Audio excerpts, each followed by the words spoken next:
Queridos amigos, queridos irmãos, desejo cumprimentá-los com a paz do Senhor, utilizando essa minha oportunidade para agradecer a Deus, porque mesmo em meio a esta crise que vivemos, nós podemos sentir que Deus está cuidando de nós. E por isso eu quero louvá-lo e engrandecê-lo por mais uma vez me permitir usar esta casa para falar a sua palavra. E eu quero convidar você para que abra sua Bíblia comigo na carta de Paulo aos Filipenses, capítulo de número 2. Nós leremos 3 versículos para a nossa meditação. Filipenses capítulo 2, a partir do verso 9, assim está escrito: pelo que também Deus o exaltou soberanamente, e lhe deu um nome que é sobre todo nome, para que ao nome de Jesus se dobre todo o joelho dos que estão nos céus, e na terra, e embaixo da terra, e toda língua confesse que Jesus Cristo é o Senhor, para a glória de Deus Pai. Amados, ao longo da história bíblica, nós percebemos que Deus teve um cuidado muito especial com a identidade dos seus filhos, com a sua própria identidade. Isso nos explica muito a respeito deste mesmo cuidado que os hebreus tinham com os seus filhos a escolher o nome que eles seriam chamados. É verdade que eles se utilizavam da sua vivência ou da experiência em que a mãe tinha no parto, ou de repente algum evento especial que estava acontecendo enquanto a criança nascia, ou ainda qual era a sua expectativa para o futuro. Temos alguns exemplos. Por exemplo, quando Joquebede ela coloca seu filho dentro de um cesto e o coloca na margem do Nilo, e a filha de Faraó encontra a criança, a filha de Faraó dá o nome para o bebê de Moisés, aquele que foi tirado. Nós encontramos uma mãe que sofreu muito em seu parto, 1 Crônicas, capítulo de número 4, e por isso, quando a criança nasce, ele recebe o nome de Jabez, que significa aquele que aflige, aquele que causa dores. Temos diversos exemplos, assim como a nora do sacerdote Eli, quando ela recebe a notícia que o seu marido havia morrido na batalha, e que a arca do Senhor havia sido tomado pelos filisteus, ela entra em trabalho de parto e ela dá o nome do seu filho de Kavod. Kavod é a palavra no hebraico para glória, e Kavod é a falta da glória. Israel está sem glória, então assim ela dá o nome à sua criança. Na verdade, isso é uma repetição do cuidado de Deus entre os hebreus. E é tão verdade dizer que Deus cuidava do nome dos seus filhos, que nós vamos ter alguns exemplos de pessoas que tiveram seus nomes trocados por Deus. Abrão se chamava o pai grande, o pai grandioso, e ele recebe o nome de Abraão, o pai de muitas nações, assim como a sua esposa, Sarai, que era contenciosa, encrenqueira, ela recebe o nome de Sara, que significa princesa. Assim foi com Jacó, assim foi como Salomão. Deus se preocupava com a identidade de seus filhos, bem como com a sua própria identidade. Quando Moisés recebe as leis do Senhor, os 10 mandamentos, a Bíblia nos informa que o terceiro mandamento nos mostra esse cuidado de Deus com o seu nome próprio. Por isso Deus disse ao seu povo: não tomarás o nome do teu Deus em vão. Eu preciso dizer a você que este mandamento não foi necessariamente que os hebreus não poderiam pronunciar a palavra Deus, mas Deus estava falando a respeito do seu nome próprio, porque Deus tem um nome próprio. Na transliteração do hebraico ao português, nós vamos ter 4 consoantes: Y, H, V, H. Este é o nome de Deus. É verdade que esse nome, muitos dizem que é impronunciável, mas isso se dá porque o judeu decidiu, ao longo da sua história, não pronunciar esse nome. Ele decidiu não usá-lo no seu cotidiano exatamente para que ele não caísse no pecado de pronunciar o Deus em vão. Por isso que nós não temos a pronúncia correta desse nome. Deus se preocupou então com o seu nome.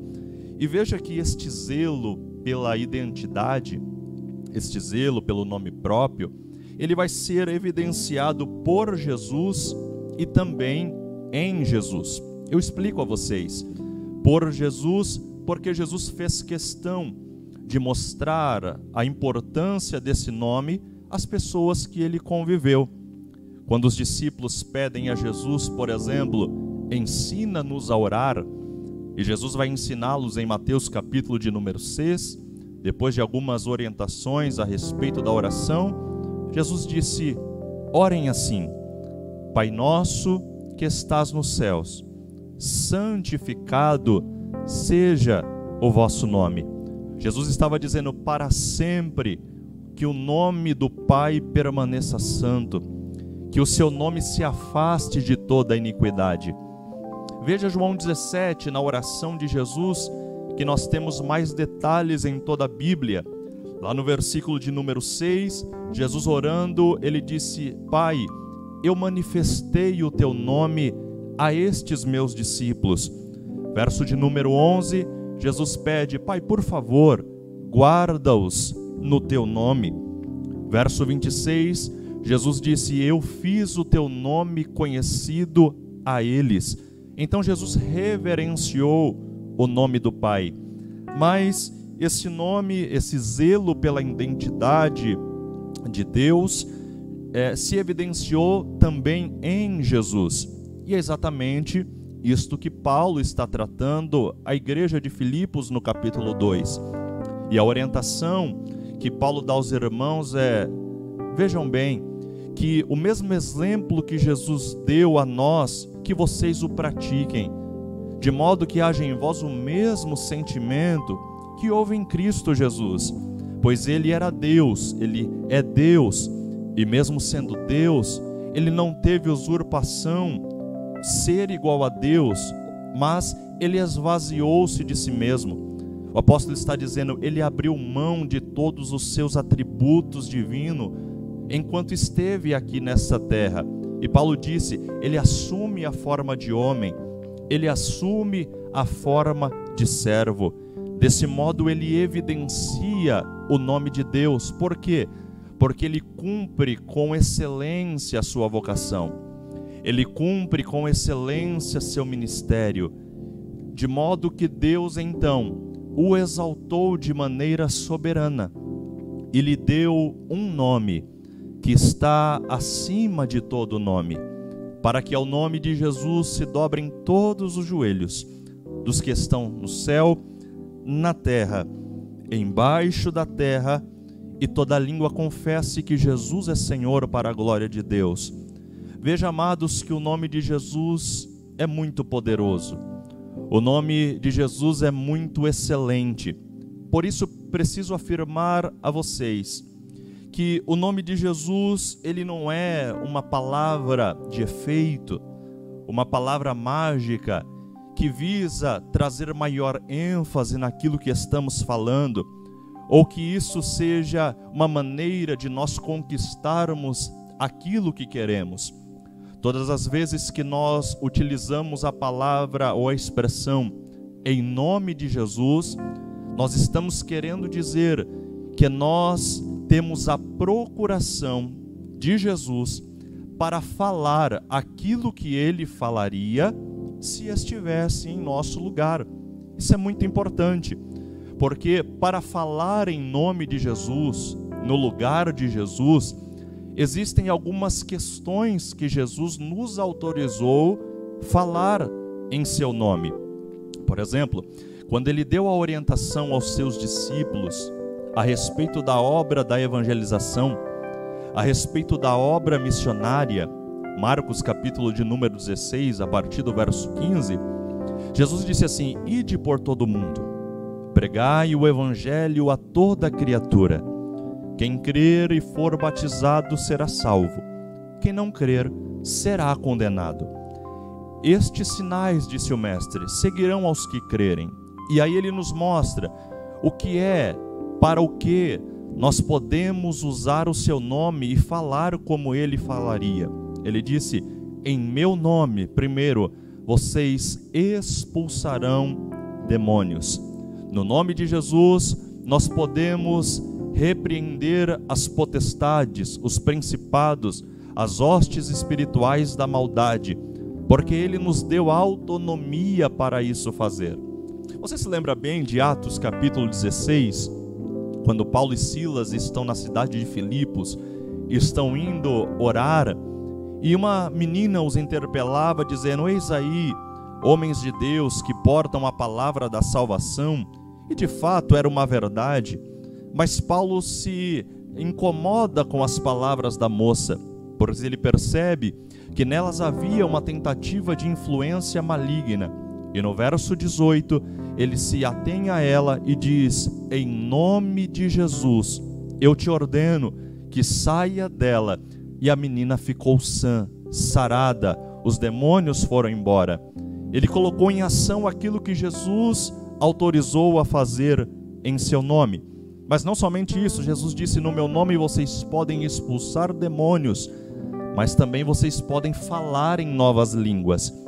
Isso se evidencia no capítulo 2 de Atos dos Apóstolos, quando o Espírito Santo desce sobre a igreja em Jerusalém, e aqueles mais de cerca de 120, melhor dizendo, irmãos, foram cheios do Espírito Santo. Neste contexto, o apóstolo Pedro tomou a palavra e começou a pregar. E havia um grande questionamento dos irmãos que observaram, dos estrangeiros que observaram aquele movimento do Espírito Santo. E Pedro utiliza essa brecha e começa a pregar sobre Jesus. E os corações deles ficaram contritos. E eles perguntam ao apóstolo Pedro: o que nós devemos fazer? Verso 38, Pedro responde-os dizendo: arrependei-vos e sejam batizados em nome de Jesus para o arrependimento dos vossos pecados, e vocês receberão o dom do Espírito. No nome de Jesus, nós estamos autorizados a falar em outras línguas, para que o reino cresça com essa ação, em nome de Jesus. Mas Jesus ainda, ele nos deu alguma outra autonomia no mesmo texto para falar em seu nome. Ele disse: vocês expulsem demônios, falem em novas línguas, vocês poderão pegar em serpentes, e se beberem alguma coisa mortífera, não vos fará dano algum. O que Jesus estava afirmando é: quando vocês estiverem envolvidos na evangelização, quando vocês estiverem envolvidos na obra missionária, quando o vosso objetivo for que o reino cresça, vocês receberão retaliações. Mas, no meu nome, vocês podem pegar em serpentes. No meu nome, se vocês estiverem pregando o evangelho e beberem alguma coisa mortífera, vocês estão no meu nome, por isso eu vos dou proteção. No nome de Jesus, nós expulsamos demônios, falamos em novas línguas, somos protegidos pelo poder desse nome. E Jesus disse: no meu nome vocês coloquem as mãos sobre os enfermos e eles serão curados. Você se lembra de Atos capítulo 3, o apóstolo Pedro colocando em ação essa palavra? Ele está entrando no templo junto com seu companheiro João, e há um paralítico que pede a eles o que pedia a todos: dá-me uma esmola, por favor. Pedro disse: olha para nós, e ele o fez.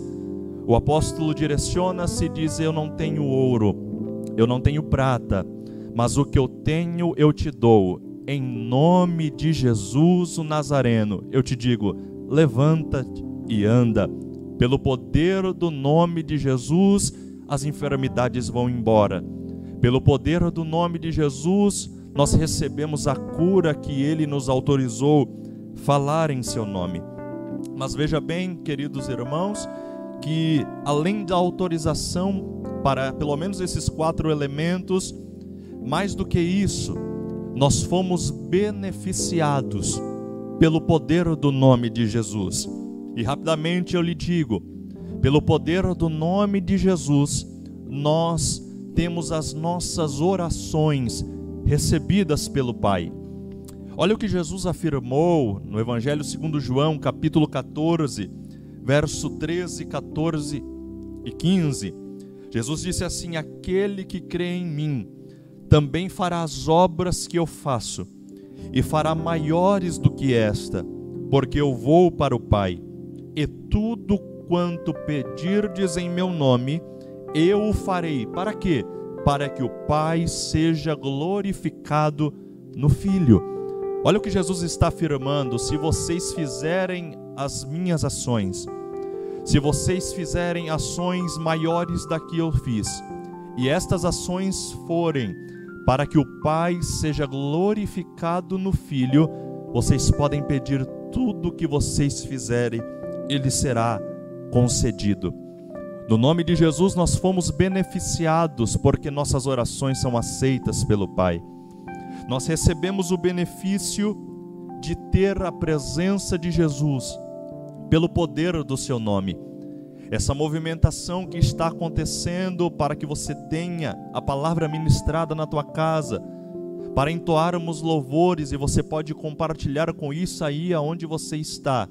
Isso só é possível porque nós acreditamos que a presença de Jesus está conosco, e isto se dá pelo poder do seu nome. Quando o anjo Gabriel ele encontrou a Maria, ele fez a promessa da gravidez. Ele disse para ela: sobre ti se cumprirá a profecia de Isaías, porque uma virgem conceberá e dará luz a um filho, e o seu nome será Emanuel, que quer dizer Deus conosco. Jesus afirmou, Mateus capítulo 18, verso 20: aonde estiverem 2 ou 3 reunidos no meu nome, aí eu estou entre eles. No nome de Jesus nós temos a sua presença garantida. Nós já entoamos louvores aqui nesta oportunidade. Louvamos ao Senhor, e os nossos louvores só são recebidos ante a presença de Jesus pelo poder do seu nome.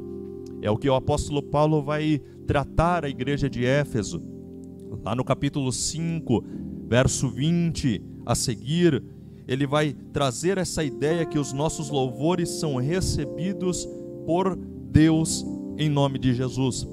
Olha a admoestação que o apóstolo vai dizer: falando entre vós com salmos, cânticos espirituais, cantando e salmodiando ao Senhor em vosso coração, sempre dando graças por tudo a Deus, ao Pai, em nome de Jesus. Nós temos a presença dele pelo poder do seu nome. No nome de Jesus nós fomos beneficiados, e nós temos o poder de sermos feitos filhos de Deus em virtude do seu nome. É o que o apóstolo João vai tratar na sua escrita no livro que traz o seu nome, capítulo 1, verso 11 e 12. Ele vai dizer: Jesus, o verbo encarnado, ele veio para o que era seu, mas os seus não o receberam, mas todos aqueles que receberam, deu-lhes o poder de serem feitos filhos de Deus aos que creram no seu nome. Existe um ditado popular que afirma: todos somos filhos de Deus. É até interessante, agrega, mas a Bíblia nos informa que a condição para ser filho de Deus é crer no sacrifício de Jesus, recebê-lo como Senhor e Salvador, e acreditar que o seu nome está acima de todo nome. Caminho para a conclusão dizendo que pelo nome de Jesus nós fomos beneficiados com a nossa salvação.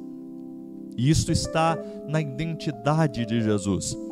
Porque o mesmo anjo Gabriel que disse a Maria que ele receberia o título de Emanuel, disse também que o seu nome próprio no português seria Jesus. No hebraico, Yeshua. Yeshua quer dizer aquele aquele que salva. Deus salva. Na identidade de Jesus, nós temos a nossa salvação. E Pedro vai entender isso de maneira linda. Capítulo 4 de Atos dos Apóstolos, quando toda a corte sacerdotal, os políticos da época reúnem a ele e João e vão perguntar a respeito do capítulo 3, quando eles operaram a cura. E a pergunta que eles querem saber é: com que autoridade vocês fizeram isso? Pedro toma a palavra e diz: ouçam todos vocês, ouça todo Israel, em nome de Jesus Cristo Nazareno, aquele a quem vocês crucificaram, mas aquele a quem Deus ressuscitou dentre os mortos. É no nome dele que este paralítico está diante de vós. Este Jesus, dizia o apóstolo, é aquele que foi rejeitado por vocês, os edificadores, mas que foi posto por pedra de esquina. E concluindo seu relato, Pedro diz: afirmo a vocês, em nenhum outro há salvação, porque debaixo do céu nenhum outro nome há dado entre os homens, pelo qual devamos ser salvos. Nós fomos beneficiados pela salvação, pelo nome, pelo poder do nome de Jesus. E eu concluo dizendo que este assunto é tão sério na eternidade, que para aqueles que irão herdar o reino dos céus, após o arrebatamento da igreja, existem duas promessas, pelo menos a respeito do nome. Eu leio 2 versículos. Primeiro está no livro do Apocalipse, capítulo 2 e verso 17. A promessa para aqueles que vencerem é: quem tem ouvidos, ouça o que o Espírito diz às igrejas. Ao que vencer, dar-lhe-ei de comer do maná escondido, dar-lhe-ei uma pedra branca, e na pedra branca um nome escrito, o qual ninguém conhece, senão aquele que recebe. Quando adentrarmos o reino dos céus, nós receberemos cada um de nós uma pedra branca, e você não vai ter mais o nome que você foi registrado aqui, pois o próprio Jesus lhe dará um outro nome. Mas você sabia que nesse contexto até Jesus terá um nome diferente? É o que está no Apocalipse capítulo 3 e verso 12. Jesus nos fez uma promessa dizendo: ao que vencer, eu farei coluna do templo do meu Deus, e dele nunca sairá. E escreverei sobre ele o nome do meu Deus, e o nome da cidade do meu Deus, a nova Jerusalém que desce do céu, do meu Deus, e também o meu novo nome. Nós teremos marcados em nós o novo nome de Jesus. O que eu quero trazer à tua reflexão é: enquanto este dia não chega, continuamos a celebrar este nome, continuamos a adorar esse nome, pois a esse nome honra, a esse nome glória, a esse nome todo louvor, ações de graças, pelos séculos dos séculos. Nome sobre todo nome é o nome de Jesus. Que Deus continue abençoando a tua vida, que Deus continue abençoando a tua casa, que a presença de Jesus não falte dentro do seu lar, pelo poder do nome de Jesus. Deus te abençoe.